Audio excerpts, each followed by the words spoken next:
काल आपण पद्मनंदी पंचमी शतकामध्ये 4 नंबरची गाथा पाहिली. काय सांगितलं होतं त्यामध्ये की जसं सूर्याचा प्रकाश पोचताच रात्रीचा पूर्ण अंधकार नष्ट होतो, त्याप्रमाणे हे भगवान आपल्यावर दृष्टी गेली असता म्हणजेच दर्शन केलेलं असताना खूप मोठ्या पापाचा नाश होतो. हे काल पाहिलेलं होतं. म्हणजेच पाप कुठे आहे? बाहेरची वस्तू पापालाही कारण नाही आणि पुण्यालाही कारण नाही. ती वस्तू जशी आहे तशीच आहे, परंतु त्यालाच आपण पाप समजतो, पण परिणामाला पाप समजत नाही. परिणामच पापमय म्हणजे परद्रव्याच्या विचारात राहिलं तर परिणाम बिघडले. परिणाम बिघडल्यावर त्या वस्तूने काहीही केलेलं नाही, ह्या परिणामाचंच फळ पाप परिणाम होऊन पापबंध होतो. म्हणून आपल्याला सतत काय विचार करायचा, मी ह्या वस्तूला सोडलं, त्या वस्तूने माझे परिणाम बिघडतात. पण त्या वस्तूला सोडलं तरी परिणाम बिघडण्याचे किंवा पाप होण्याचं थांबत नाही. म्हणजेच आम्हाला कुठे पुरुषार्थ करायचा आहे की पाप पुण्याने रहित शुद्ध स्वरूपच आपला स्वभाव आहे. त्या शुद्ध स्वरूपात राहिलो तर किंचित मात्रही आपल्याला आकुलता होणार नाही. निराकुल स्वरूपाला जाणून अतींद्रिय आनंदाला सहज प्राप्त होऊ शकतो. तेच आता इथं आपल्याला 5 नंबरची गाथा पाहायची आहे. यामध्ये सांगितलं की प्रभूच्या दर्शनाने तीर्थंकर वगैरे उत्तम पुण्याच्या समूहाची प्राप्ती होते. म्हणजे आता 4थ्या गाथेमध्ये पाप परिणाम सांगितले होते आणि आता 5व्या गाथेमध्ये पुण्य परिणाम सांगतात. म्हणजे जसं पापाला हरण करणारं भगवंतांचं दर्शन, पण पुण्याला नष्ट करणारं भगवंतांचं दर्शन सांगितलं नाही. पुण्याला प्राप्त करून देणारं सांगितलं. पाप आणि पुण्यामध्ये हा फरक का केला? तर या ठिकाणी हेच खरं पुण्य आहे की जे कसं आहे, शुद्ध स्वरूपात घेऊन जाणार आहे. म्हणजे शुभभाव, ज्या शुभभावाच्या द्वारे तो काय करतो, त्याला फक्त माध्यम समजून शुद्ध उपयोगामध्ये जातो. कारण डायरेक्ट अशुभातून शुद्धात येत नाही. मग पुण्य ही मधली स्टेप आहे की जेणेकरून तो पुण्यातून शुद्धामध्ये म्हणजे शुभातून शुद्धामध्ये जातो. म्हणजे याच्यातून आपल्याला असा अर्थ करायचा नाही की शुद्धोपयोगात बहाणा आहे, मग तो शुद्धोपयोगात जाण्यासाठी मी शुभात राहतो. तर वास्तविक रूपाने हे आपलं स्वरूप नाही.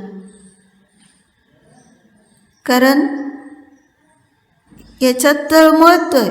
शुभभाव करत असताना, पुण्यक्रिया करत असताना म्हणजे भगवंतांचं दर्शन, पूजा, स्वाध्याय वगैरे करताना तळमळतोय की हे माझं स्वरूप नसताना मी ह्यात राहिलोय, मला जायचं आहे शुद्धामध्ये. म्हणजे मी शुद्धोपयोगातच राहणार आहे, ह्याला सोडून अन्य माझं कोणतंही प्रयोजन नाही.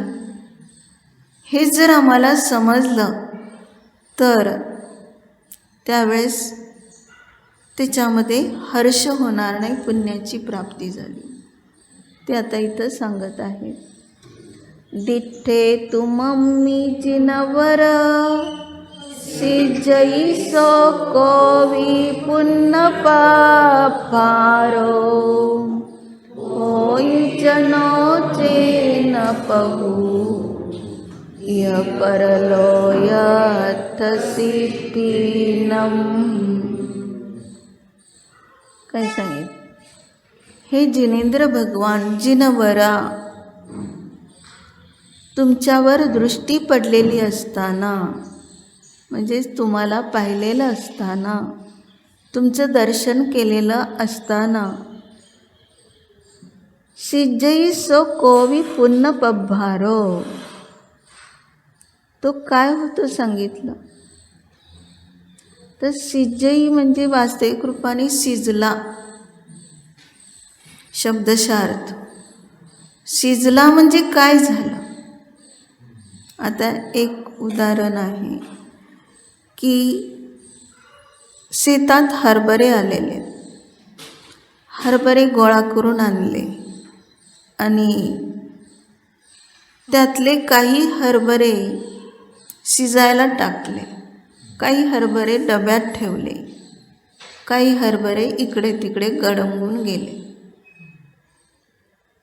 आता हे कशाचं उदाहरण आहे लक्षात घेण्याचं.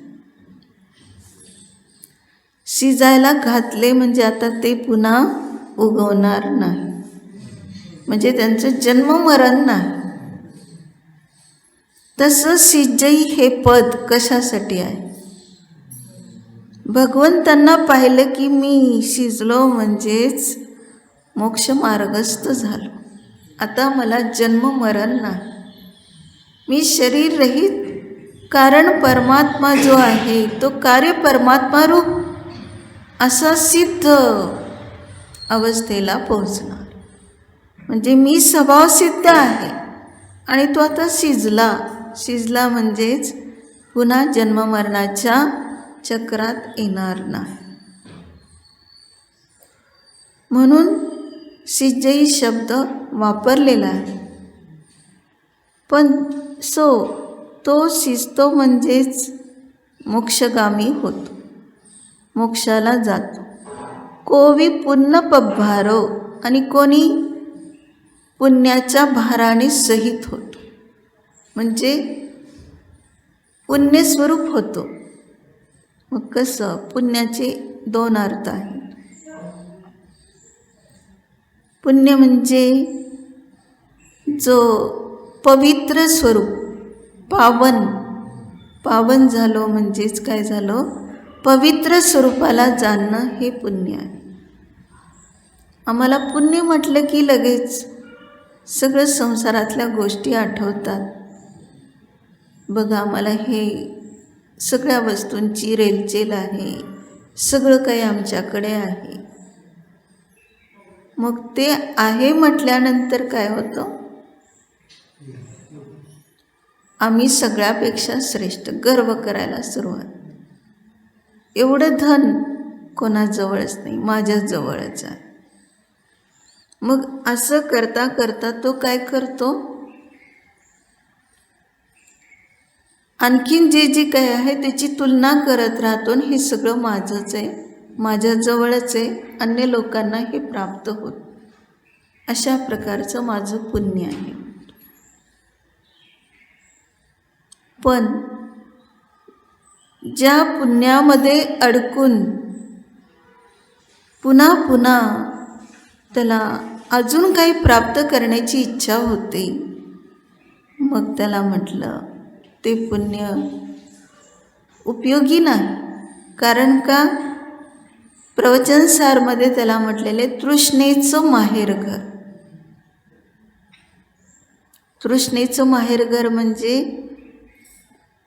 पुण्याच्या प्राप्तीने जे काही मिळालं त्याच्यात अजून असा हा लोभ सुटत नाही, तृष्णा वाढत गेली, अजून मिळावं. आणि त्या तृष्णेला काय म्हटलं जातं, त्या पुण्याला काय म्हटलं जातं, तृष्णेचं माहेरघर. म्हणजे पुण्यच प्राप्त झालं की तृष्णा उत्पन्न होते, अजून प्राप्त व्हावं असे भाव होतात. आता आपल्याजवळ भरपूर काय आहे, पण आपण थांबलो का इथंच, आता मी फक्त धर्मच करणार, दुसरं काही नाही. टोडरमलजीने काय केलं होतं, ते सुद्धा तुमच्यासारखेच व्यापार करत होते. टोपीचा व्यापार होता त्यांचा. पण त्यांनी एक मर्यादा केली होती की ज्यामध्ये आपल्याला लोभ वाढू नये, आकुलता होऊ नये, राहिलेला सगळा वेळ. कारण ₹1.25 फायदा झाला की दुकान बंद, ही त्यांची प्रतिज्ञा. आणि त्या कारणाने सगळा वेळ त्यांना ज्ञान ध्यानासाठी भरपूर मिळायचा. आता त्यांच्याविषयी देखील काही लोकांना असं वाटतं ना की हे असले कसले व्यापारी दुकान बंद ठेवतात, म्हणून आता त्यांचं टोपीचं एकच दुकान होतं, दुसरं कुठं नव्हतं गावात. राजाला जाऊन लोकांनी सांगितलं की सगळ्यांच्या डोक्यावर टोप्या दिसल्या पाहिजेत, असं तुम्ही नियम काढा. ठीक आहे म्हटलं राजा, ज्यांच्या डोक्यावर दिसणार नाही त्याला दंड मिळेल. मग नियम काढला. आता सगळे ह्यांनी तर दुकान बंद केलं होतं, त्यांना ₹1.25 फायदा झाला, दुकान बंद केलं. पण संकट काय आहे लोकांच्यावर, त्यांना दंड मिळेल टोप्या नसतील तर. म्हणून मग सगळ्यांनी विनंती केली, आम्हाला टोप्या पाहिजे. मग इकडं त्यांनी विचार केला की कोणालाही संकटात टाकायला नको, माझं नियम पण बुडवायला नको. जेवढ्या त्यांनी टोप्या दिल्या त्या सगळ्या मुदलात देऊन टाकल्या, कोणाचाही फायदा घेतला नाही. कारण नियम ₹1.25 फायदा झाला की पुढं काहीसुद्धा व्यापार करायचा नाही. म्हणजे या ठिकाणी सुद्धा आपल्याला हे दिसून येईल की निर्लोभता कुठं आहे. आम्ही स्वाध्याय करतोय कशासाठी, भगवंतांचं दर्शन पूजा कशासाठी करतो, हे समजून घेणं अतिशय आवश्यक आहे. कारण का आज आपण म्हणतो निर्वाण महोत्सव आहे. पार्श्वनाथ भगवंतांचा श्रावण शुक्ल सप्तमीला निर्वाण महोत्सव दरवर्षी येतो. आम्ही दरवर्षी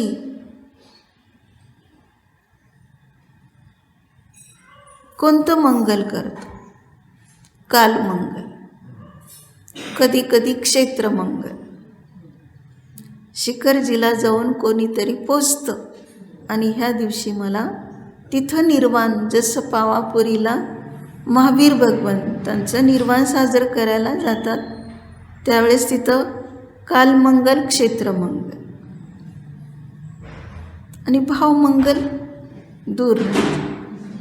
आपलं सगळं काम काय आहे, क्षेत्रमंगल फक्त नाही, कालमंगलच नाही, तर भावमंगल करायचे आम्हाला. ते कुठेही बसून करतायत, तेवढी आपली रुची, तेवढी परिणती उत्कृष्ट व्हायला पाहिजे. कालमंगलचा अर्थ होतो ज्या दिवशी भगवान मोक्षाला गेलेत त्याच दिवशी निर्वाण साजरं करायचं. म्हणजे आता स्वकालाला भगवंतांची पूजा करण्यात अनेक वेळा अनेक वर्ष घालवले, निर्वाण साजरं केलं. पण स्वकाल म्हणजेच आता मला सम्यक दर्शन प्राप्त करून स्वभावात राहण्यायोग्य आहे. स्वभावात राहिलो, दृढता वाढली आणि केवळ ज्ञानाला प्राप्त झाला आणि त्यांच्यासारखंच निर्वाण झालं. जसं ते निर्वाणाला गेले तसं माझ्यामध्ये योग्यता आहे असं समजून एवढी तीव्रता आणि एवढी दृढता त्या परिणामाची, तो देखील निर्वाणाला जातो. हे पुण्य पवित्र पावन स्वरूप प्रगट झालं पर्यायामध्ये. नाहीतर म्हणतो भगवान, खूप आम्ही निर्वाण लाडू चढवले, आम्ही खूप काही स्तुती केली, निर्वाण कांड म्हटलं, पण म्हणजे निर्वाण भक्ती पण म्हटली, पण निर्वाण म्हणजे काय कळलं नाही. कुठलं पुण्य तरी आहे का काय, कसे शुभभाव. म्हणून या ठिकाणी हे समजणं आवश्यक आहे. निर्वाण, निर म्हणजे ज्यामधून निघून गेलेली आहे, वा म्हणजे वासना, ज्यामधून वासना निघून जाते ते निर्वाण. काय सांगितलं इष्टोपदेशमध्ये? वासना मात्रमेवेतत् सुखम दुःखम च देहिनाम. ह्या शरीरधारी प्राण्याला वासना मात्र सुख दुःख आहे. वासना मात्र म्हणजे जे काही भाव होतात, विभाव परिणाम होतात, जी इच्छा होते, तेवढं मात्र सुख आहे आणि दुःख आहे. हे इष्ट वाटलं सुख वाटतंय, अनिष्ट वाटलं दुःख वाटतं. ह्याच्या पलीकडे काय, तो अतींद्रिय आनंद भोगत नाही, शुद्ध उपयोगात राहत नाही. आनंद गुणाची सार्थकता कोठे आहे? आपल्याजवळ आनंद गुण आहे, पण त्याला आम्ही सुखदुःखात परिणत करतो. म्हणजेच जे शरीराला अनुकूल वाटलं, लागलीच त्या ठिकाणी सुख वाटतं. जे शरीराला प्रतिकूल वाटलं त्याला दुःख समजतं. ह्या सुखदुःखाच्या अतीत अरे शरीरच आपलं नाही. अनुकूल कहे प्रतिकूल कहे, यह झूठी मन की वृत्ती है. पूजा तर करतो रोज, मला इष्ट अनिष्ट काही सुद्धा नाही, तसे विचार आले तर ही मनाची फक्त खोटी वृत्ती आहे सांगितलं. म्हणून मनच माझं नाही, जसं इंद्रिय माझे नाही तसं मन देखील माझं नाही. हा जर विचार आला, संज्ञी पर्याय अनंत काळपर्यंत मिळाली नव्हती. निगोदात, एकेंद्रियात, विकलत्रयात किती काळ गमावला, तिथं असंज्ञी होऊन राहिलो. सम्यक दर्शनाचा लवलेश देखील नाही. तिथं असंज्ञीमध्ये योग्यता नाही सम्यक दर्शन प्राप्त करण्याची. किती दुर्लभतेने संज्ञी पर्याय प्राप्त झाली. मनुष्य, संज्ञी पंचेंद्रिय, तिर्यंच, देवगतीतला देव, नारकी, हे सगळे संज्ञी आहे. पण मनाचा दुरुपयोग चाललेला आहे. योग्यता आहे सम्यक दर्शनाची. त्या नियमाप्रमाणे सम्यक दर्शन प्राप्त होण्याचा जो नियम काय, संज्ञी पंचेंद्रिय पर्याप्तक, त्याला ना गतीचा विचार आहे ना कुलाचा विचार आहे. कोणत्याही कुलामध्ये, नीच कुलामध्ये सुद्धा सम्यक दर्शन प्राप्त व्हायला काहीच बाधा नाही. गूढागारांतरौजसम रत्नकरण श्रावकाचारमध्ये सांगितले. राखेने झाकलेल्या विस्तवाप्रमाणे तो नीच कुलातला असलेला सुद्धा तेजस्वी आहे सम्यक दर्शनाने. तिर्यंच देखील त्रिलोक मंडन हत्ती सम्यक दर्शनच नव्हे, भरताला पाहिल्यानंतर 10व्या प्रतिमेपर्यंत त्याची पर्याय प्रगट झाली. कशी झाली पहा. की जे मनुष्य असताना कुठले विचार पभार म्हटलं, पुण्याचा भार धारण करून राहतो आणि त्यातच फुलून जातो. अशा प्रकारचं दर्शन तुम्हाला ते पुण्य देत नाही. पण ह्याने ग्रहण कसं केलं? महाव्रती झालेला पूर्वभवामध्ये भरत आणि हा हत्तीचा जीव, दोघे पण मित्र होते. एक राजपुत्र, एक मंत्रीपुत्र. दोघे मिळून जे राजपुत्र करणार तो मंत्रीपुत्र तसाच नियम घेणार.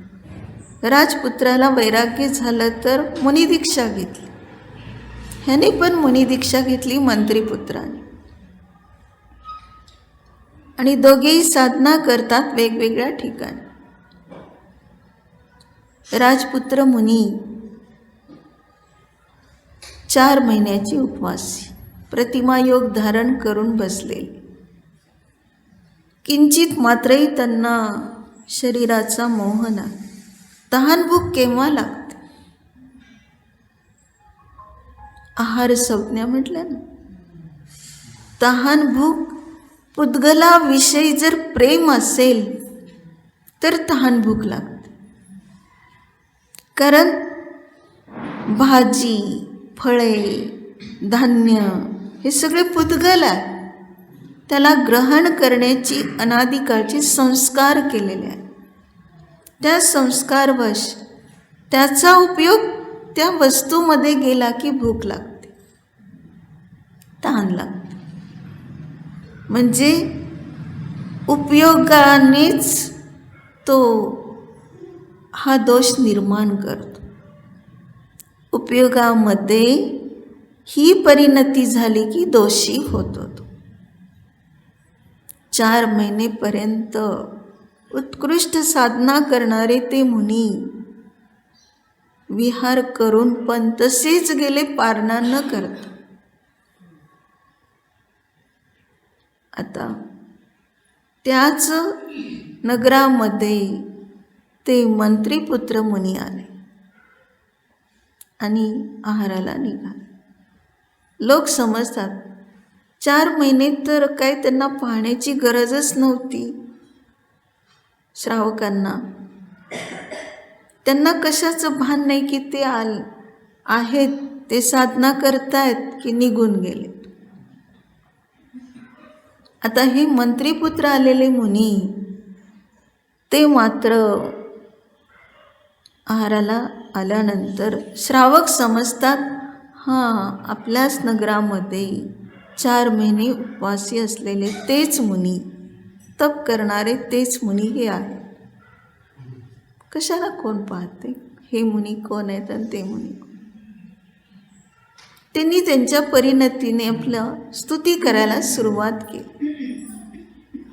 आमच्या घराला पाय लागले महान तपस्वी, केवढे धन्य धन्य, एवढं 4 महिने उपवास करून किती तेजस्वी आहात. आम्ही काय तुम्हाला देऊ शकतो? तुमचंच रत्नत्रय कसं, त्याला पाहून आम्हाला आनंद होते. अशा प्रकाराने स्तुती वेगवेगळ्या प्रकाराने श्रावक करत आहेत. किंचित मात्रही प्रतिकार केला नाही. ज्या महाव्रताने तू मोक्षाला जातोयस, मुनी होऊन साधना करून केवळ ज्ञान होण्याची योग्यता, मोक्षाला जाण्याची योग्यता, त्या महाव्रतामध्ये दोष कसे लावले? कशाय कोणते उत्पन्न झाले?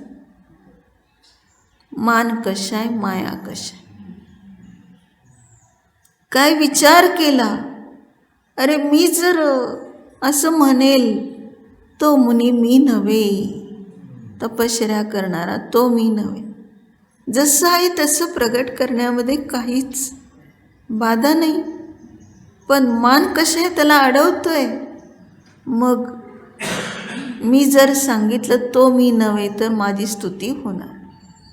अनादिकाळचे संस्कार स्तुती करून घेण्याचे महाव्रतामध्ये ते उद्रेकित झाले. म्हणून आम्हाला प्रत्येक समय ह्या स्तुतीपासून भिन्न राहायला पाहिजे. कुठल्याही प्रकारची लोकेशना नाही. त्यासाठीच तर भगवान कसे आहेत हे स्वरूप दाखवून देत आहेत. न्यायिक स्वरूप दाखवून देत आहेत. तिथे आमची दृष्टी नाही, नुसतं दिठ्ठे म्हणतो. पण काय पाहिलं? कोणते गुण पाहिले? कसं असलं पाहिजे? स्वरूप माझं. समंत भद्राचार्य म्हणतात, मी ह्या गोष्टीला भुलत नाही नमस्कार करत. जे चमत्कार असल्यासारखं वाटतं, एवढं मोठं समोशरण, देव इंद्र येऊन जय जयकार करतात, चामर ढळतात आणि त्यांचे एवढ्या वैभवावर कुठंसुद्धा चरण नाहीत, म्हणजे अलिप्त आहेत. सुवर्णकमल स्फटिकासारखं सिंहासन एवढं सगळं असून त्याच्यापासून अलिप्त स्पर्श करत. म्हणून मी तुम्हाला नमस्कार करायचा नाही. हे तरी इंद्रजाली सुद्धा करत. मग मी तुम्हाला नमस्कार केला ह्या बाहेरच्या वैभवाला पाहून, तर त्याला सुद्धा नमस्कार करण्याचा मला प्रसंग आहे.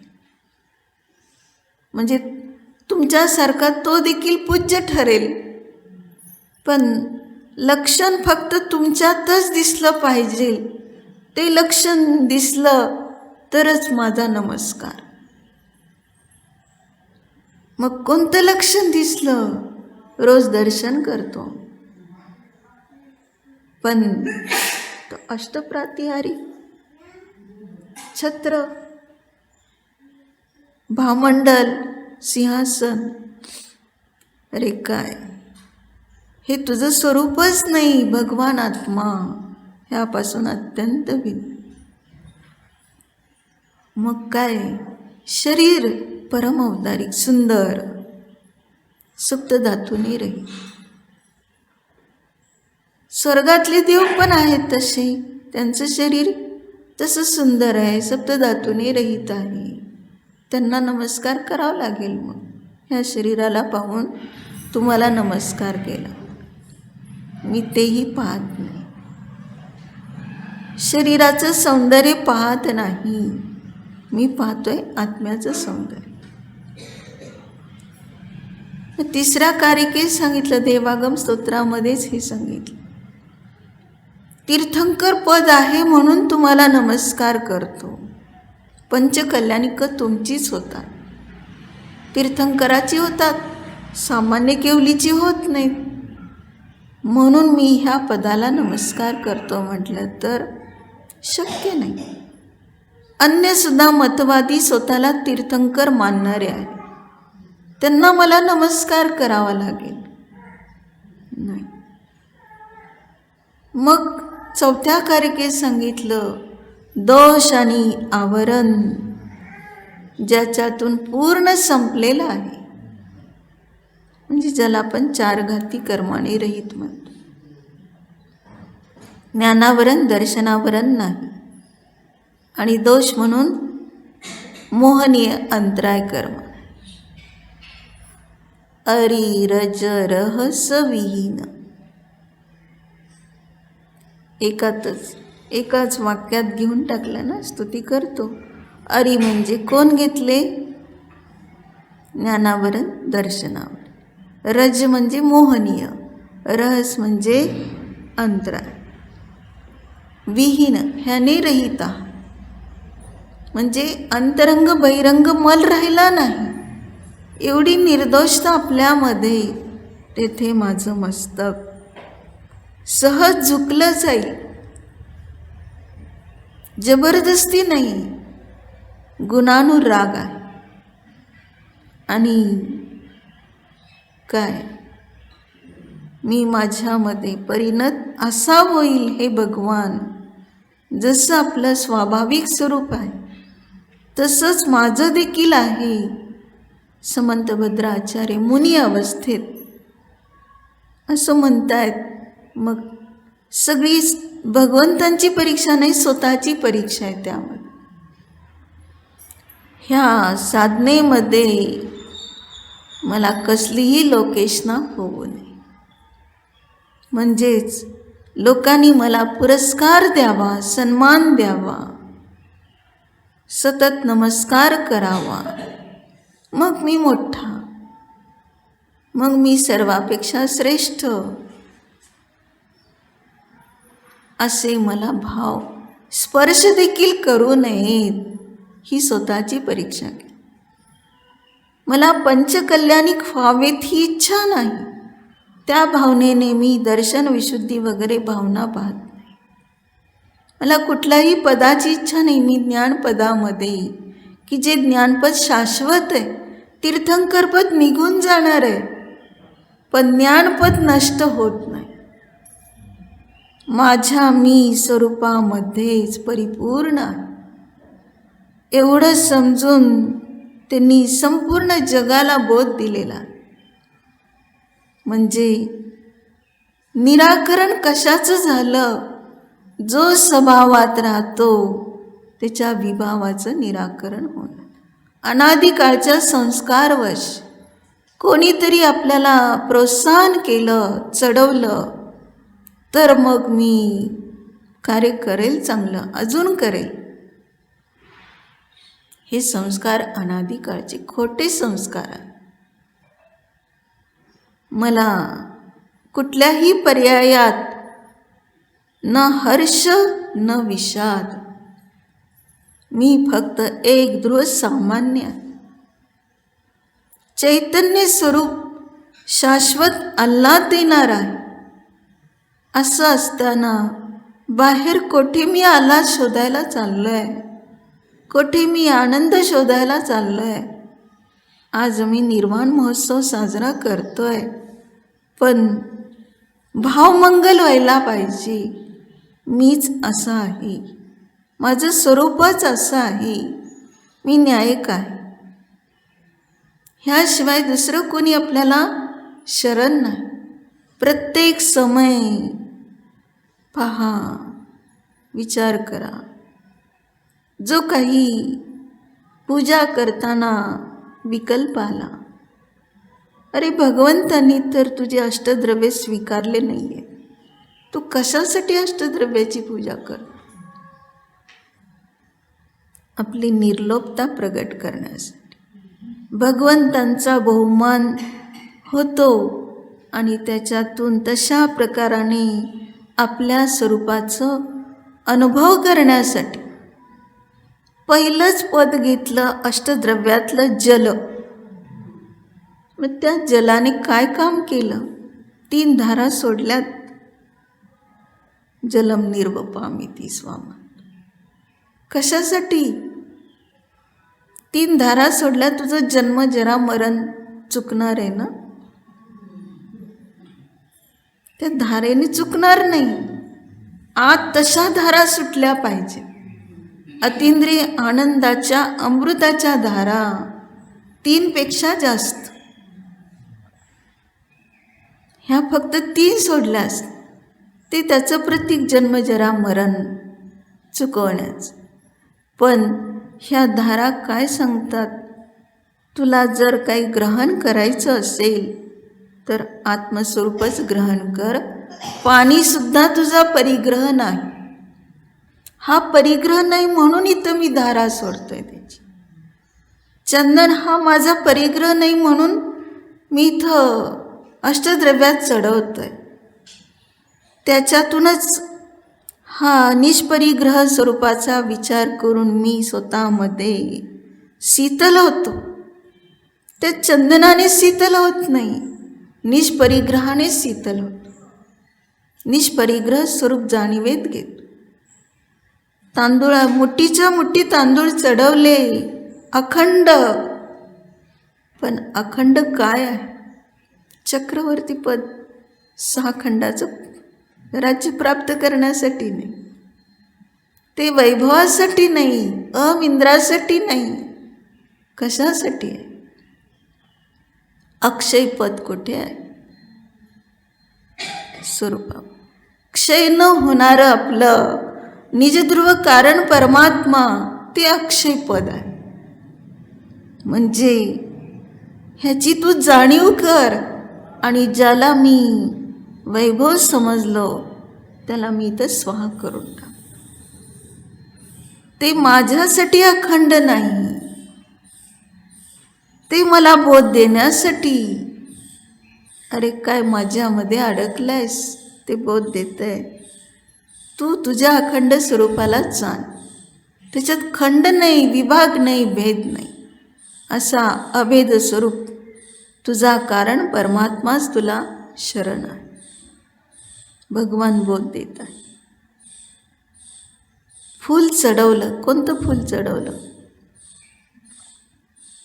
दिव्येनं पुष्पेनं. काय म्हणतं? दिव्य पुष्प चढवतात इंद्र. मला इथं कुठं दिव्य पुष्प आहे? लागलीच तो कुठल्या तरी झाडाचं फूल तोडून आणतो आणि म्हणतो आता माझी सार्थकता झाली, पुष्प चढव.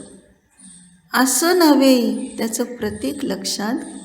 कुठल्या जीवाची विराधना करून, हिंसा करून आम्हाला ते पूजा तशी नाही. पवित्र स्वरूपाकडे जाण्यासाठी अहिंसेचं प्रतीक. मग त्या ठिकाणी पुष्प हे का घातलं मग तिथं अष्टद्रव्यामध्ये? तर सांगितलं काय, तिची नावं किती आहेत? पुष्प म्हणजे सुमन. सुमन, माझं चांगल्या रीतीने मन राहो. काय सांगेल? मन माझे सुंदर राहो, विषयात न जाओ.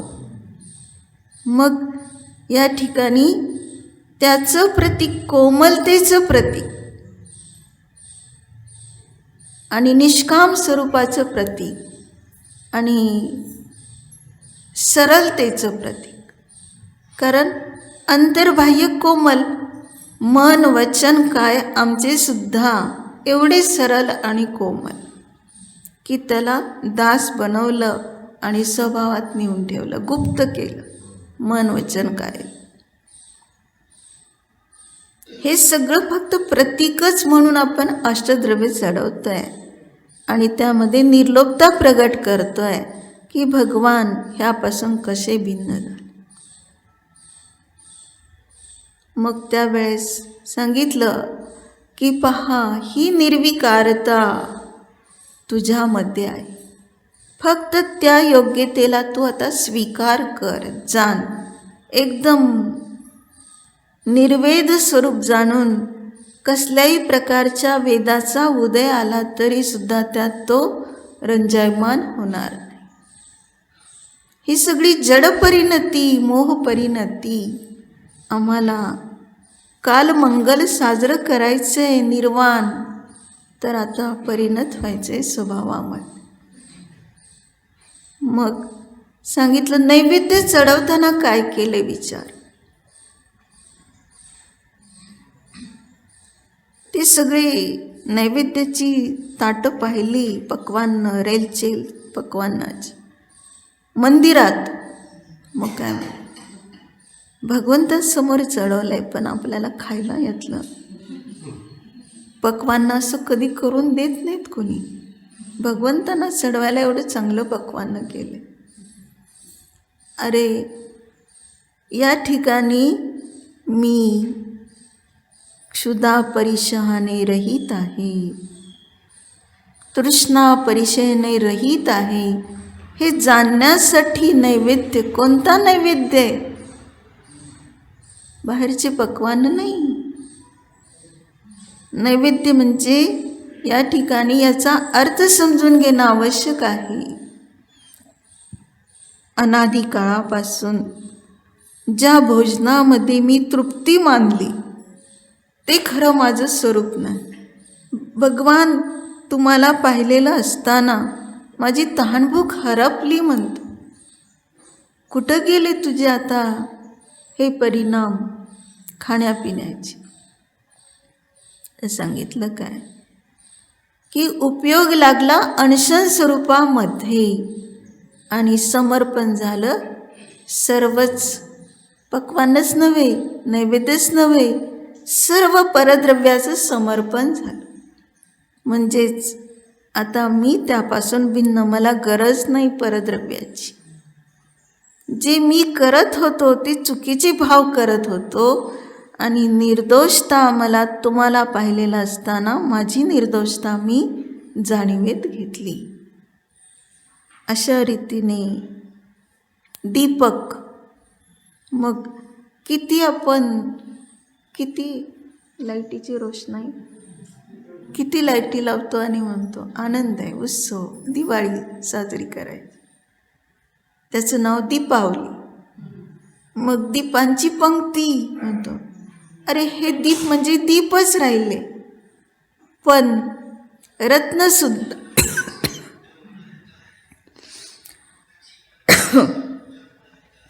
रत्नाची कांतीसुद्धा त्याच्या यामध्ये आपल्या ज्ञानाच्या तेजापुढे त्या सगळ्याची कांती निस्तेज आहे. एवढी तेजस्वी आपलं ज्ञान आहे. तेजस्वी ज्ञानस्वरूपाला जाणलं तर कुठल्याही रत्नाचं, दिव्यांचं आकर्षण नाही. हे सगळे नष्ट होणारे दिवे आहेत. हे सगळे रत्नांची सुद्धा तेज नष्ट होणारे आहे. रत्न नष्ट होणारे आहेत, पण ज्ञान तेज नष्ट होत नाही. ते शाश्वत आहे. अंधकार संपला जीवनातला, ज्ञान तेजात प्रकाश शक्तीमध्ये राहिलो तर अंधकार राहत. आणि धूपाने तर कमाल केली. धूप काय करते म्हणतो, जितकी सुगंधी अगर तगर काय असेल ते सुगंधी द्रव्य आणून धूप खेतो म्हणतो. म्हणजे धुपाटणीमध्ये धूप घालून त्याचा सुगंध सगळीकडे पसरवतो. असं धूप नाही. कोणतं धूप आहे? काय सांगितलं? धूप म्हणजे वास्तविक रूपाने ज्यामध्ये राहून ज्या विषयाचं आम्ही अनंत काळपर्यंत पारायण केलं, त्या ठिकाणी भगवंतासमोर म्हणतो, किती मी पापी आहे. ह्या पुण्याला ग्रहण करायला निघालो तुमच्या दर्शनाने, पण खूप मोठा पापी आहे. मी पुण्यसुद्धा ग्रहण करणार नाही. मी जसा आहे तसा जाणण्यासाठी आलो. बाकी तुमच्या दर्शनाने मला काय मिळावं हे भावच नाही. म्हणजे काय सांगितलं?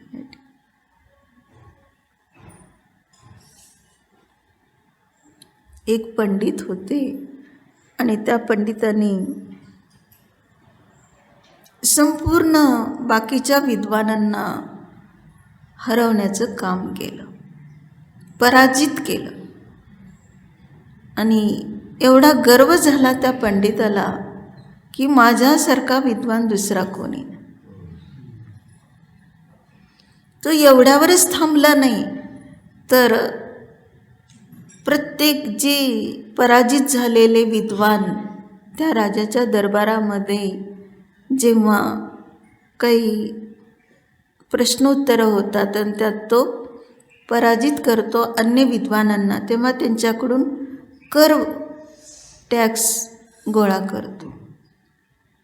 काही विद्वान खूप गरीब असतात, त्यांना ते शक्य पण नसतं भरणं, पण ह्याचा जुलूम असतो, नाहीतर शिक्षा देणार असतो. आणि इकडे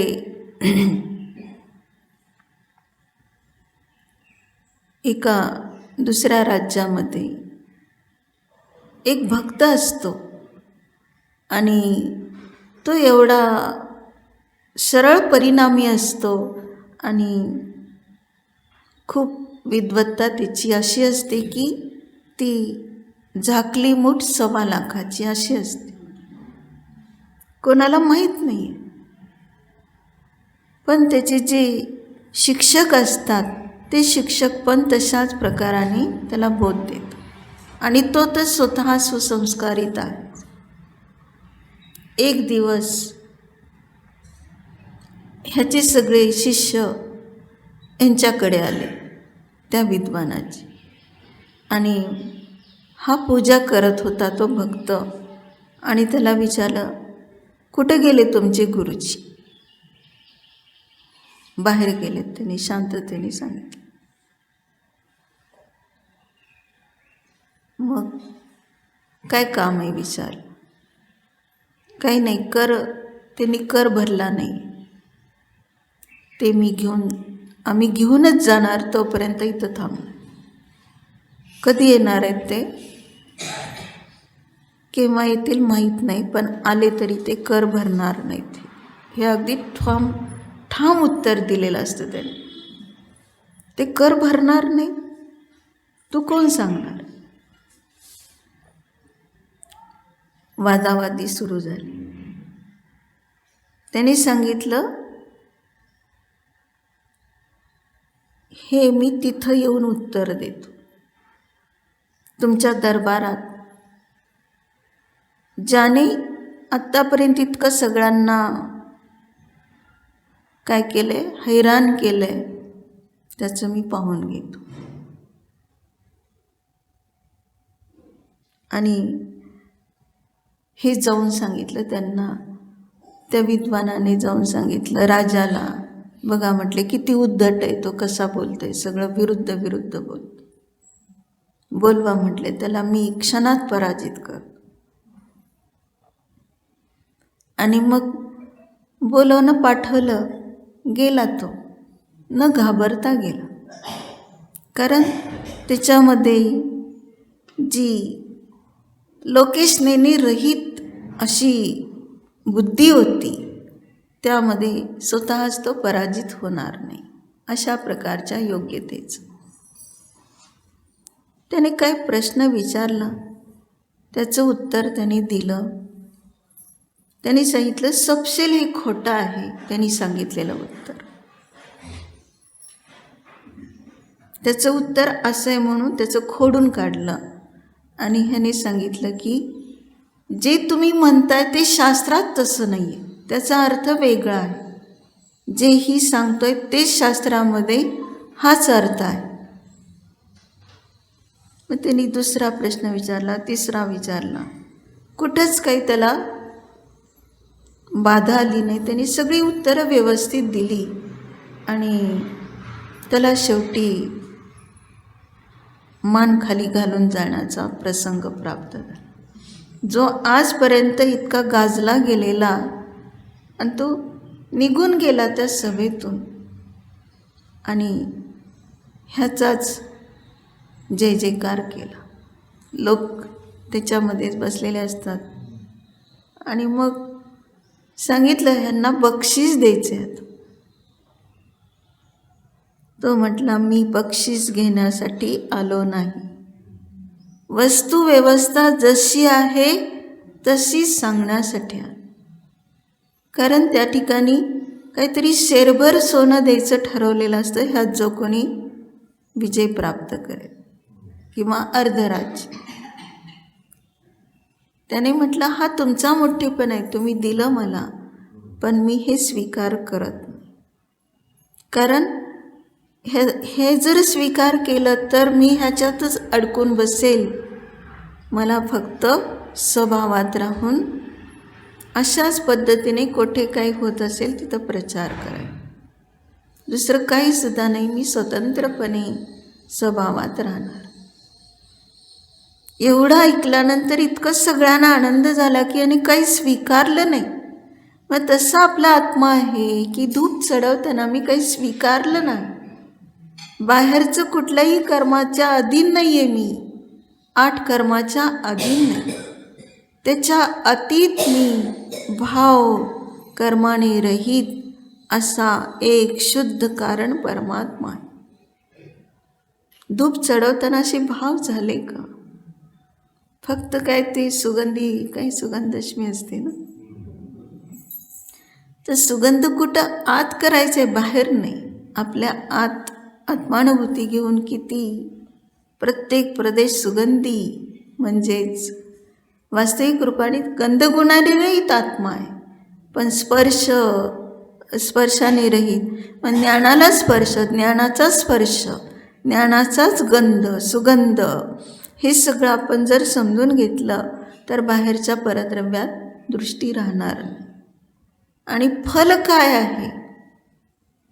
फळ म्हणजे मोठ्या फळाची प्राप्ती. प्रथमान योगात पण सांगितलं की जो अशा रीतीने इतकं दृढ राहतो स्वभावात, हे उत्कृष्ट फळ मोक्षफळ. मोक्षफळ म्हणजे स्वतंत्रता, शुद्धता. आणि शेवट सगळं मिळून चढवायचं त्याला म्हणतो अर्घ्य. अर्घ्य म्हणजे काय? अर्घ्य म्हणजे ज्याची किंमत करता येते ते अर्घ्य. आणि मी तर अनर्घ्य आहे, माझ्या स्वरूपाची किंमतच करता येत नाही. ते फक्त एक अनुभूतीनेच मी त्याला अनुभवतो. म्हणून हे अर्घ्य समर्पण करतो म्हणजे सगळे जेवढे माझे पाप पुण्याचे विचार आहेत त्या सगळ्याला मी इथं स्वाहा करतो. किंचित मात्रही मी त्यामध्ये नाही, मी फक्त स्वस्वरूपात आहे. असं निर्वाण महोत्सव आम्हाला साजरं करता आलं पाहिजे की जेणेकरून स्वतःमध्येच परिणत झालो तर आमची खरी पूजा. आणि अशा रीतीने इथं सांगितलं, मग काय सांगितलं? होई जनो जे न पाहू हे प्रभू. ते लोक कसे होतात की जे तुम्हाला पाहिलं मात्रानेच पुण्य प्रागभार म्हटलं, पुण्यांच्या समूहानेच एवढे परिणत होतात की त्यांना असं ये लोक परलोकाचे सिद्धीचे ते स्वामी होतात असं सांगितलं. य परलोयथ सिद्धीनम. या लोकी सिद्ध करण्यासाठी सारखं काय आहे? कोण आहे लोक आमचा? हे लोक परलोक म्हणजे जन्म मरण झालं बरं. तर आमचा लोक आहे चैतन्य लोक आणि तो शाश्वत आहे. आणि त्या चैतन्य लोकाला जर आम्ही पाहिलं, अनुभवलं तर आमची दृष्टी काय झाली? ती महानतेला प्राप्त झालो. सम्यक दृष्टी जो आहे तोच खरा पूज्य झाला. ज्याची पूजा करायला निघालो तर स्वतःच पूज्य झालो. कसा पूज्य झालो? तर पवित्र आत्म्याला जाणलं म्हणून पूज्य झालं. म्हणजे आपल्याला कोणी पूजा करावी, सन्मान द्यावा, ही पूज्यता नाही घेतली. पूज्यता कोठे आहे? प्रत्येक जीव अनर्घ्य आहे, प्रत्येक जीव महान आहे. त्याची जयमाला करतो, यशगीत गातो. पण त्या यशगीताने आत्मानुभूती नाही. आत्मानुभूती याच्या विरुद्ध आहे, स्तुतीच्या विरुद्ध आहे. हे यशाची इच्छा न करणारा, तो केवळ आपल्या आत्मख्यातीमध्ये राहणारा. ही आत्मख्याती अनादिकाळापासून आहे. फक्त त्याला जाणलं ही त्याची झाली जयमाला. म्हणून सतत आम्ही ह्या स्वरूपात राहिलो तर परपरिणती कशी संपली कळलं नाही. न्यायिकतेच्या दृष्टीने निहाल झाला म्हणजे कसल्याही प्रकारचे आता हाल राहिले नाही. अतिशयतेला प्राप्त होणं म्हणजे ह्या सगळ्याचं उल्लंघन. जे विचार होते पाप पुण्याचे, शुभाशुभ भाव, त्या सगळ्याचं अतिक्रमण झालं म्हणजेच उल्लंघन झालं. आणि आता स्वभावातच राहण्याची योग्यता प्रगट झाली.